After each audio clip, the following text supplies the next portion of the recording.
Good morning, assalamu alaikum everyone. Today video is about how to grow spearmint, and this is spearmint. I started off in January with the cuttings from the supermarket.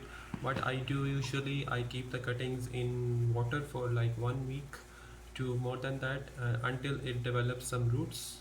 And this is the recent cuttings, and it's been a week they are in the water, and after they have roots like 1 inch to 2 inch, I move them to moist soil that is kept overnight. After I put a water, I prepare the pot for placing the cuttings one night before with the water so that it's evenly moist and extra water is drained from the holes, drainage holes from the bottom. And then I keep them in the shade. Shade means in the shade of any other plants in the garden or in your outdoor space, so that when they start growing new leaves, they start growing new part, I consider that okay, it has established the root, it has adopted to the new conditions and started to growing in the soil. So this is my current mint. I started off in January and it's still surviving in the heat. This video, these instructions are for coastal areas like the Dammam and Khobar and Dahran. If you are in Riyadh, you might not have that humidity, but the heat would be still same. So mainly the concern that I came up with, the question I came up with was how you are growing mint in this heat. We have started the mint, even we have bought the plant from the nursery, but it died. So what happens, yes, it could have died even, but I kept it with other plants in my space that is available to me. Plus they were having direct sunlight still, because the sunlight is very essential for growing mint or any other herb like oregano or thyme or any herb that you want to grow. The full sun is really essential. So how I was managing the sun, I have this white translucent sheet which actually cut off some of the intensity of the sun but not the frequency of the light, because sunlight is the only light available that is rich in different frequencies that are essential for the growth of any plant. So how I started, I took the cuttings from the supermarket and kept them in water for 1 week, and you see they established some roots.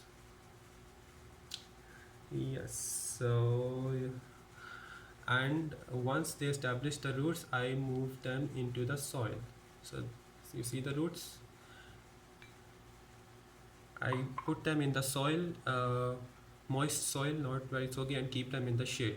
And within 10 to 15 days, they start showing new growth, new leaves.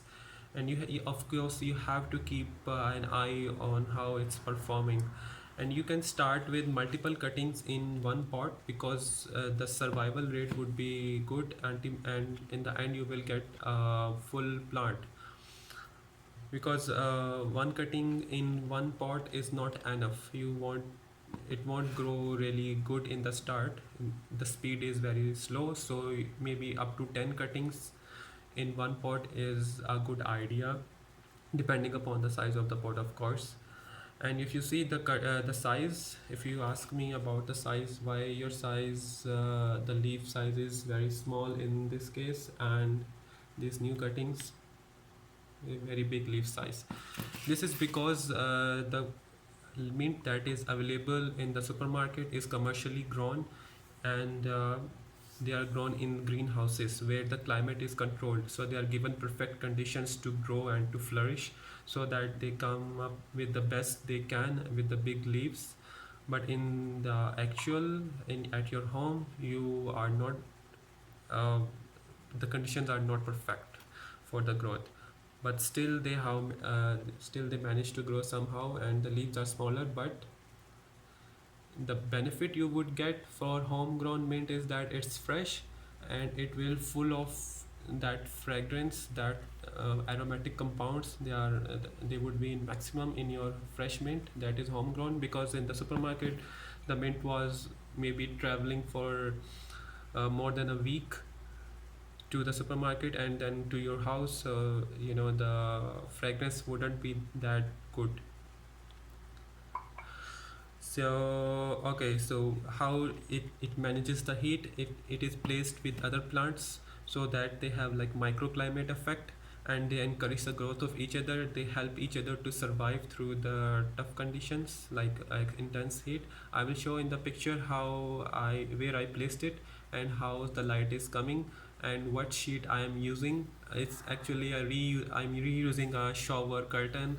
It's a white curtain. It's not with any prints, so that the white light is still coming, but the intensity of the light is somehow reduced. And that's it. If you have any question regarding growing mint in the Dammam or Khupur or Dahran, because these are coastal areas, you can post in the comments. In Riyadh, you can also try this, because this is about ultimately managing the heat stress that plants undergo in these areas. The sunlight is very good. It's available all the time, so it's very perfect opportunity to grow herbs in these areas. But you have to manage the heat ultimately. Yeah. So if you have any question, you can post in the comment, and I would happy to see and happy to learn from you guys what your experience is about growing the mint.